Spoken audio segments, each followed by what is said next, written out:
Genesis chapter 3. The Fall.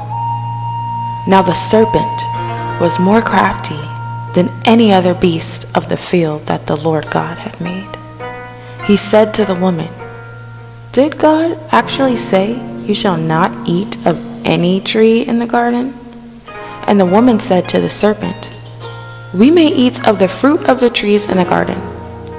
But God said, you shall not eat of the fruit of the tree that is in the midst of the garden, neither shall you touch it, lest you die."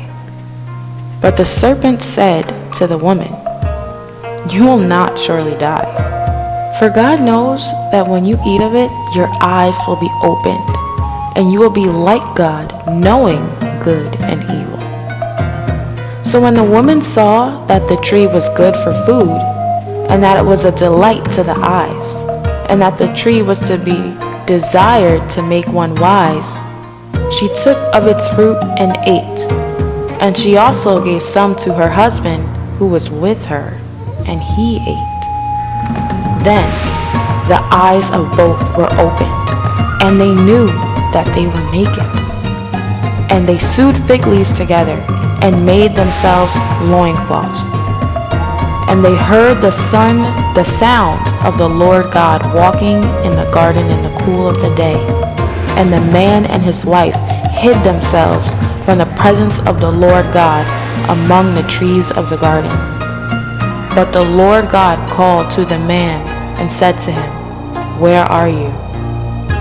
And he said, "I heard the sound of you in the garden, and I was afraid because I was naked, and I hid myself."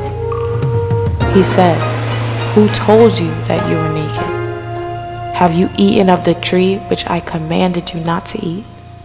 The man said, "The woman whom you gave me to be with me, she gave me the fruit of the tree, and I ate it." Then the Lord God said to the woman, "What is this you have done?" The woman said, "The serpent deceived me, and I ate." The Lord God said to the serpent, "Because you have done this, cursed are you above all livestock and above all beasts of the field. On your belly you shall go, and dust you shall eat all the days of your life. I will put enmity between you and the woman, and between your offspring and her offspring. He shall bruise your head, and you shall bruise his heel." To the woman he said, "I will surely multiply your pain in childbearing. In pain you shall bring forth children. Your desire shall be contrary to your husband, but he shall rule over you." And to Adam he said, "Because you have listened to the voice of your wife, and have eaten of the tree of which I commanded you, you shall not eat of it. Cursed is the ground because of you. In pain you shall eat of it in all the days of your life. Thorns and thistles it shall bring forth for you, and you shall eat the plants of the field. By the sweat of your face you shall eat bread till you return to the ground.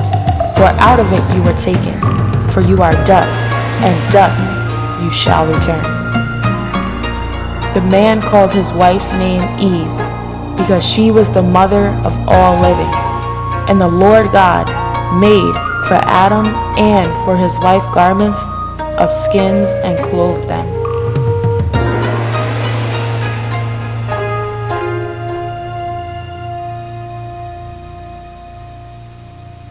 Then the Lord God said, "Behold, the man has become like one of us in knowing good and evil.